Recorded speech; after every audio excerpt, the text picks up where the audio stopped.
Nous nous retrouvons pour cette 5e semaine de Carême. L'oraison de ce dimanche: Viens à notre secours, Seigneur notre Dieu. Accorde-nous de marcher avec joie dans la charité de ton Fils, qui a aimé le monde jusqu'à donner pour lui sa vie. Lui qui vit et règne avec toi dans l'unité du Saint-Esprit, Dieu pour les siècles des siècles. Amen.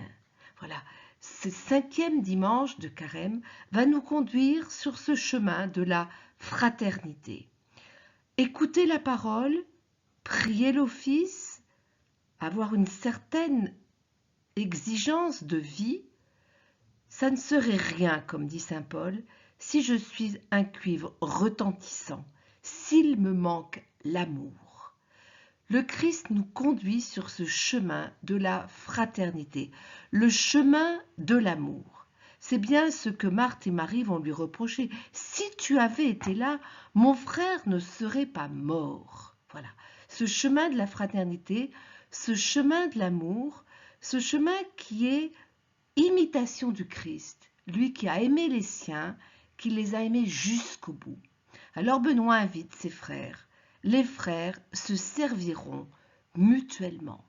Quel est ce service mutuel? Quel est ce service de l'amour qui rend heureux?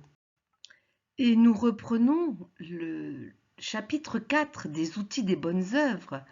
Aimer le Seigneur Dieu de tout son cœur, de toute son âme, de toute sa force, et son prochain comme soi-même. L'amour est au cœur de la règle. L'amour est au cœur de la vie quotidienne, de la vie chrétienne. Et on entend cette question à Jésus: qui est mon prochain? Qui est mon prochain?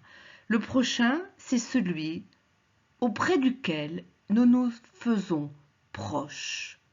Comment nous faire proches si ce n'est en mettant toutes nos capacités au service de celui qui vit à côté de moi, de celle qui frappe à ma porte, de celle qui demande un verre d'eau, qui demande un manteau, qui demande de faire 1 kilomètre, auquel on peut rendre service. Qui est mon prochain?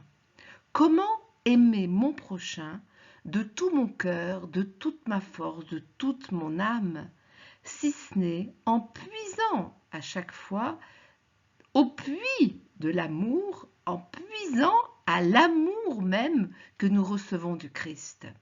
Ce que nous recevons, comme dit saint Bernard, comme une cascade, nous le laissons nous traverser pour déborder. Voilà.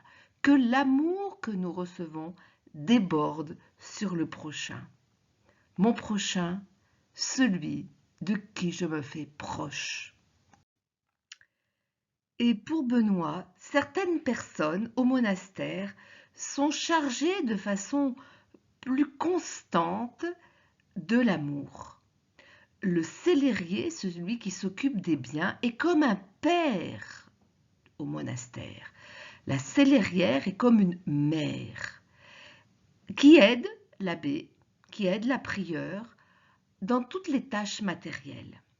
Le célérier prendra un soin tout particulier des malades, des enfants, des hôtes et des pauvres, convaincu qu'au jour du jugement, il devra rendre compte pour eux tous.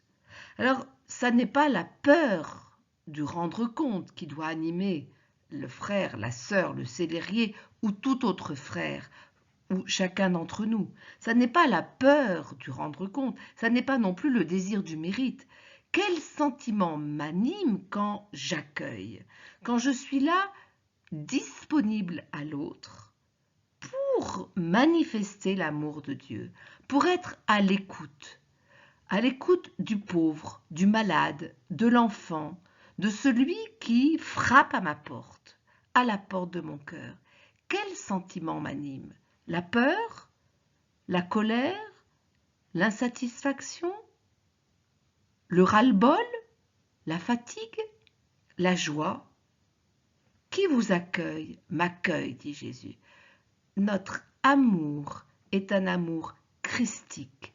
Nous le recevons du Christ nous le redonnons au Christ en rencontrant le Christ.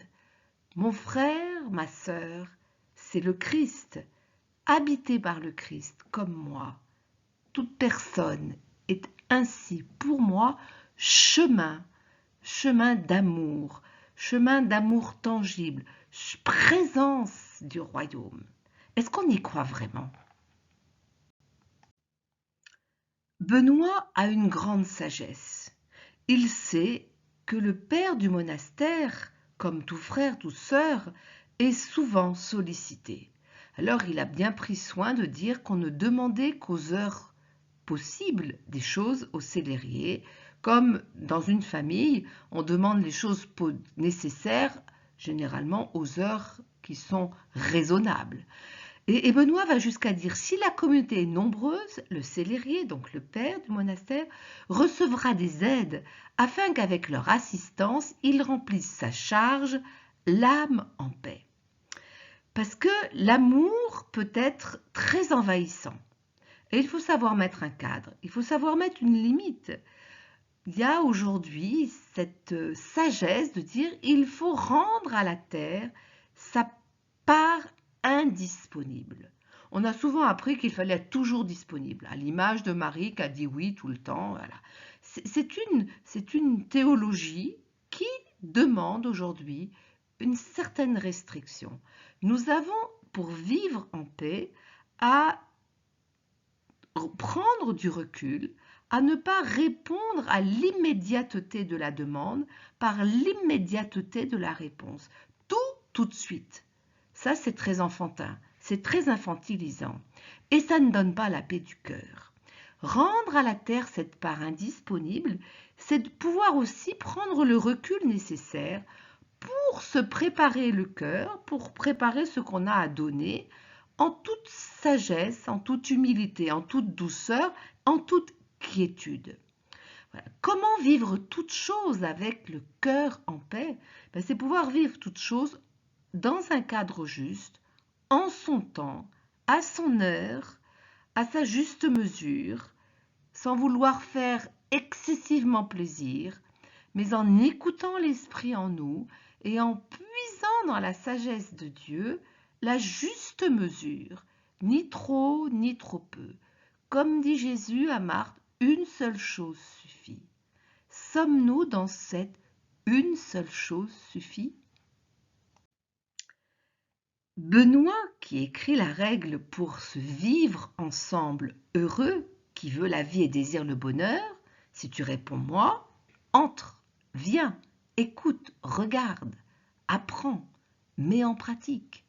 La mise en pratique, c'est ce service mutuel. Les frères se serviront mutuellement. Personne ne sera dispensé du service de la cuisine, sinon pour cause de maladie ou quelque occupation de grande utilité. Le service de la cuisine.